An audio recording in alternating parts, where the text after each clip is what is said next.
2024 లేదా 25లో డిగ్రీ లేదా బీటెక్ చదివారా? సాఫ్ట్వేర్ జాబ్ కోసం ఎదురు చూస్తున్నారా? అయితే కోడ్ జ్ఞాన్ 100 డేస్ కోర్సులో చేరండి, జాబ్ సాధించండి. నమస్తే, వెల్కమ్ టు సుమన్ టీవీ. ప్రస్తుతం మనతో పాటు ఉన్నారు అడ్వకేట్ నాగేశ్వర పూజారి గారు. Hello sir. సార్, 494 బైగామి అంటే ఏంటి? ఈ 494 బైగామిని ఎప్పుడు వేస్తారు? 494 ఐపీసీ 494 బైగామి అంటే ఏంటంటే, ఆల్రెడీ ఒక వ్యక్తి మ్యారేజ్ చేసుకొని ఉండి ఆ మ్యారేజ్ ఎగ్జిస్టింగ్లో ఉన్నప్పుడు వాళ్ళిద్దరు డైవర్స్ తీసుకోకుండా ఉండి ఆ మ్యారేజ్ ఎగ్జిస్టింగ్లో ఉన్నప్పుడు మళ్ళీ వేరే వ్యక్తిని కనుక మనం మ్యారేజ్ చేసుకుంటే దాన్ని మనం 494 బైగామి అని చెప్తాం మనం. So according to Hindu marriage act కానీ లేదా ఇతర ఏదైనా వాట్ ఎవర్ కమ్యూనిటీ కానీ ఆల్రెడీ ఒక మ్యారేజ్ ఎగ్జిస్టింగ్లో ఉన్నప్పుడు ఇంకో మ్యారేజ్ అనేది చేసుకోవద్దు. జనరల్గా ఏం జరుగుతుంటుంది అంటే, మనకు ఆల్రెడీ ఇద్దరు భార్యాభర్తలు ఉంటారు, పెళ్ళి చేసుకుంటారు, తర్వాత ఏదో గొడవ అవుతుంది, విడిపోతారు. విడిపోయిన ఒక 2-3 ఇయర్స్ విడిగా ఉండిపోతారు. అమ్మాయి వెళ్ళిపోతుంది, అటే ఉండిపోతుంది. ఇంకా అబ్బాయి రాదు. 1-2 సార్లు అబ్బాయి ట్రై చేస్తాడు. ట్రై చేసిన తర్వాత రాకపోతే ఎట్లా రావటం లేదు అని చెప్పేసి పెళ్లి చేసేసుకుంటారు. పెళ్లి చేసుకున్న తర్వాత దాన్ని మనం జనరల్గా 494ని బైగామి అంటారు. అంటే అలా విడిపోయేటప్పుడు ఎన్ని ఇయర్స్ వాళ్ళంత దూరంలో ఉండేటప్పుడు ఈయన చేసుకోవడానికి అవకాశం ఉంటుంది? జనరల్గా ఏంటంటే, మనకు డెజర్షన్ గ్రౌండ్ ఇక్కడ జనరల్గా ఎన్ని ఇయర్స్ ఉన్నా కూడా చేసుకోనికి లేదు. ఎన్ని ఇయర్స్ ఉన్నా కూడా నువ్వు 30 ఇయర్స్ విడిపోయినా కూడా నువ్వు చేసుకోనికి లేదు. అది బైగామి కిందకే వస్తుంది. కాకపోతే అవతల వాళ్ళు రాకుండా డివోర్స్ ఇవ్వకుండా అలాగే ఉండిపోతే మరి వీళ్ళ లైఫ్ స్పాయిల్ అయిపోతుంది. నువ్వు డైవర్స్ అప్లై చేసుకోవాలి కదా. నువ్వు కోర్టుకి వెళ్ళి, ఇప్పుడు అమ్మాయి రాకపోతే నువ్వు డైవర్స్ అప్లై చేసుకోవాలి. డైవర్స్ అప్లై చేసుకున్న అమ్మాయి కూడా ఓకే చేయాలి కదా. ఇది చాలా పెద్ద టాపిక్ ఇది అసలు. ఎందుకంటే నేను చెప్పి నన్ను ఊరు పోతుంది. కానీ ఎక్కడైనా కూడా డైవర్స్ అప్లై చేసుకోవాలంటే అమ్మాయి ఒప్పుకోవాల్సిన అవసరం ఎక్కడా లేదు. ఓకే, అందరు ఏమనుకుంటారంటే ఆడవాళ్ళంతా మేము ఒప్పుకుంటేనే డైవర్స్ వస్తుంది కదా అంటారు. డైవర్స్ అనేది ఏంది అసలు? డైవర్స్ అనే పదమే చాలా మందికి అర్థం కాదు. డైవర్స్ అంటే ఏంది? ఒక వ్యక్తితోని, అది ఆడ కావచ్చు మగ కావచ్చు, భార్యాభర్తలు ఇద్దరిట్లో ఎవరో ఒకరు ఎదుటి వ్యక్తితోని కలిసి జీవించలేని పరిస్థితి ఉన్నప్పుడు, రీజన్ ఏదైనా కావచ్చు, కొన్ని వేల రీజన్స్ ఉంటాయి. ఆ ఎదుటి వ్యక్తితోని కలిసి జీవించే పరిస్థితి లేనప్పుడు వాళ్ళు కోర్టుకి వెళ్ళి అప్లై చేసుకుంటారు. ఏమని? అయ్యా, ఆ ఎదుటి వ్యక్తితోని కలిసి జీవించే పరిస్థితి నాకు లేదు, నాకు డైవర్స్ ఇవ్వండి అని చెప్పి అప్లై చేసుకుంటారు. దాన్ని డైవర్స్ అంటారు. కోర్టు ఏం చేస్తుంది? మనం రాసిన అప్లికేషన్ని పరిశీలించి ఆ ఎదుటి వ్యక్తితోని కలిసి జీవించే పరిస్థితి ఉందా లేదా డిసైడ్ చేసి, ఎదుటి వ్యక్తితో కలిసి జీవించే పరిస్థితి లేదనుకో, irrespective of opposite person decision కావచ్చు, వాళ్ళ ఒపీనియన్ కావచ్చు, వాళ్ళతో సంబంధం లేకుండా కోర్టు డైవర్స్ గ్రాంట్ చేస్తుంది. దీంట్లో అంటే కొంతమంది ఎన్ని నోటీసులు పంపించినా కూడా రెస్పాండ్ అవ్వకుండా ఉంటారు కదా సార్, అప్పుడు కూడా ఓకే. నోటీస్ అనేది 2 రకాలు ఉంటుంది మనకు. దీనిపైన కూడా క్లారిటీ ఇవ్వాల్సింది ఏంటంటే, జనరల్గా డైవర్స్ నోటీస్ అనేది అడ్వకేట్ నుంచి పంపిస్తుంటారు. అడ్వకేట్ నుంచి పంపించే నోటీస్కి రెస్పాండ్ అయినా కాకపోయినా దానికి పెద్దగా వాల్యూ ఏమి ఉండదు. సో కోర్టు నుంచి పంపించే నోటీస్కి కంపల్సరీ ప్రతి ఒక్కరు, ఈ దేశంలో ఉన్న ప్రతి ఒక్కరు రెస్పాండ్ కావాల్సిందే.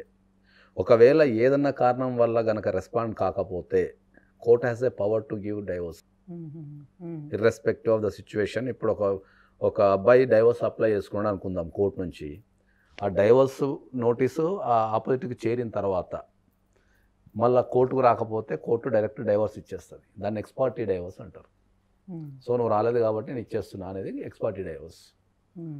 సో కోర్టు అక్కడ బిలీవ్ చేయాలి ఏంటంటే, ఆ నోటీస్ అనేది ఆ ఆపోజిట్ పార్టీకి అందింది అని చెప్పేసి కోర్టు కనుక బిలీవ్ చేస్తే ఫస్ట్ నోటీస్కి వాళ్ళకి చేరింది, వాళ్ళు రాకపోతే డైవర్స్ ఇచ్చేస్తారు. దానికి జనరల్గా అందరూ మార్కెట్లో ఏమనుకుంటారంటే, 3 సార్లు నోటీస్ పోయిన తర్వాత రాకపోతే, 4 సార్లు నోటీస్ పోయిన రాకపోతే డైవర్స్ ఇస్తారు అనుకుంటారు. అవసరం లేదు. ఫస్ట్ టైం వాళ్ళకు నోటీస్ సర్వ్ అయ్యి కోర్టు కనుక నమ్మితే, వాళ్ళకి నోటీస్ సర్వ్ అయిందని కోర్టు కనుక నమ్మితే డైవర్స్ ఇచ్చేస్తారు. దాన్ని ఎక్స్పార్టీ డైవర్స్ అంటారు.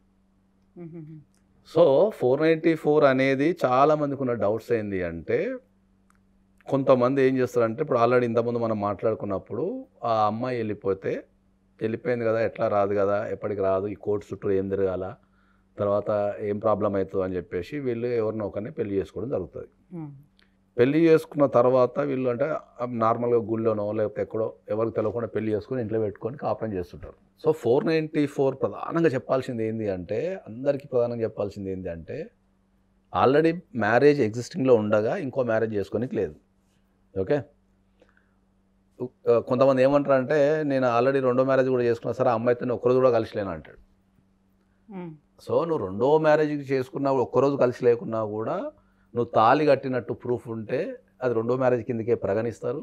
తర్వాత అప్ టు 5 years జైలు శిక్ష చేసే అవకాశం ఉంటుంది ప్రూవ్ అయితే, రెండో మ్యారేజ్ చేసుకుంటే ప్రూవ్ అయితే. ఇంకా కొంతమంది ఏం చేస్తారంటే ఈ రెండో మ్యారేజ్ చేసుకుంటే ప్రూఫ్ ఏం పెట్టరు, ఇంకా ప్రూఫ్ ఏం పెట్టకుండా తెచ్చుకొని ఇంట్లో పెట్టుకొని కాపురం చేస్తుంటారు, పిల్లల్ని అంటుంటారు, ప్రపంచానికి మాత్రం మేము మ్యారేజ్ చేసుకోవాలని చెప్తుంటారు. వీళ్ళు చేసే ఒక తప్పు ఏముంటుంది పన, వీళ్ళు ఓన్లీ తాళి కట్టే ప్రూఫో లేకపోతే పెళ్లి చేసుకున్న ప్రూఫ్ ఉండదు, కానీ ఒకే ఇంటి కింద నివసిస్తుంటారు. కానీ ఆ డాక్యుమెంట్స్లో రాసేటప్పుడు ఆధార్ కార్డులో కానీ లేకపోతే ఇన్సూరెన్స్లలో కానీ ఇంకా బ్యాంక్ డాక్యుమెంట్లలో కానీ ఎక్కడ దగ్గర వీళ్ళు వైఫ్ ఆఫ్ అని రాస్తారు. పిల్లలు పుట్టేటప్పుడు కూడా తల్లిదండ్రులుగా వీళ్ళ పేరెంట్ రాసుకోవాలి కదా, మరి తప్పదు అప్పుడు రాసుకోవాలా. ఎప్పుడైతే పిల్లలకు అయితే ఎట్లా అయితే ఉంటుందో, ఇప్పుడు పిల్లలకి ఎక్కడ రాస్తాం మనం, డేట్ ఆఫ్ బర్త్ సర్టిఫికేట్లో రాస్తాం. డేట్ ఆఫ్ బర్త్ సర్టిఫికేట్లో రాసేది కోర్టు పరిగణించదు, కాబట్టి వీళ్ళిద్దరి మధ్యలో ఉన్న రిలేషన్షిప్లు ఉన్నది మాత్రమే పరిగణిస్తుంది. సో కాబట్టి ఎప్పుడైనా మనం చెప్పేది ఏంటి అంటే కంప్లీట్ ఒకవేళ 494 అట్రాక్ట్ కావద్దు అనుకుంటే పెళ్ళి చేసుకోవద్దు, ఏ డాక్యుమెంట్లో కూడా ఎక్కడ కూడా నువ్వు వైఫ్ ఆఫ్ అని రాసుకోవద్దు. ఒక ఇద్దరు ఇండివిజువల్ వ్యక్తులు ఒక ఇంటి కింద నివసించవచ్చు, పిల్లల్ని కనొచ్చు, అన్నీ చేసుకోవచ్చు, except marriage and document evidence create చేయకుండా. సార్ 494లో ఇప్పుడు మ్యారేజ్ అయితే చేసుకోలేదు, మ్యారేజ్ చేసుకోకుండా కేవలం లివింగ్ రిలేషన్షిప్లో ఉంటే ఓకేనా, ఇది వర్తించదంటారా 494 అప్పుడు పైగా? లివింగ్ రిలేషన్షిప్లో ఉంటే వర్తించదు. ఇప్పుడు 494 అనేది మనం కోర్టులో ప్రూవ్ చేసే విధానం రెండే ఉంటాయి. ఒకటి మ్యారేజ్ అయినట్టు ఏదైనా ప్రూఫ్ ఉండాలా, లేదా వాళ్ళ డాక్యుమెంట్లలో ఎక్కడైనా వైఫ్ అండ్ హస్బెండ్ ఉండాలా. వాళ్ళు మ్యారేజ్ అయినట్టు ప్రూఫ్ లేకున్నా, వాళ్ళు ఏ డాక్యుమెంట్లో కూడా వైఫ్ అండ్ హస్బెండ్ లేకున్నా వాళ్ళు లివింగ్ రిలేషన్షిప్ నుండి పిల్లల్ని కూడా కనొచ్చు చట్ట ప్రకారం. రిలేషన్షిప్లో ఉన్న అమ్మాయికి అయితే ఎలాంటి భరోసా ఉండదు, అంతే. రిలేషన్షిప్లో ఉన్న అమ్మాయికి ఎలాంటి భరోసా ఉండదు. టెక్నికల్గా ఏ రకమైన రైట్స్ ఉండవు, పిల్లలకు రైట్స్ ఉంటాయి, కానీ ఆ రిలేషన్షిప్లో ఉన్న అమ్మాయికి టెక్నికల్గా కోర్టు నుంచి కానీ లాపరంగా కానీ ఏ రకమైన సపోర్ట్ అయితే రాదు.